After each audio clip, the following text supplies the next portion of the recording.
What's up guys, it's Marissa from Kreitz Customs showing off this 2018 Jeep Wrangler Rubicon Unlimited. We're going to take a look at the specs of what Kreitz Customs has added to this vehicle. Oh my gosh, it's so hot out. Kreitz Customs added a 2.5-inch JKS suspension lift in order to fit the wheel and tire package. Your wheel is going to be a fuel stroke. It's a 22x12 with a -44 offset. Definitely a different looking wheel if you want to catch people's eyes going down the road. The finish is gloss black with candy red. Not too long ago, we did post a video and a picture of a customer's Jeep that ran the fuel strokes into candy blue. The tire is going to be a Knitter Ridge Grappler. It's a 35/12/50/22.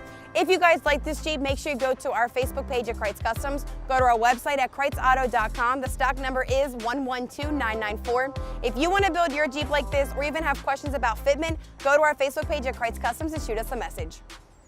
Actually, this Jeep is on fire.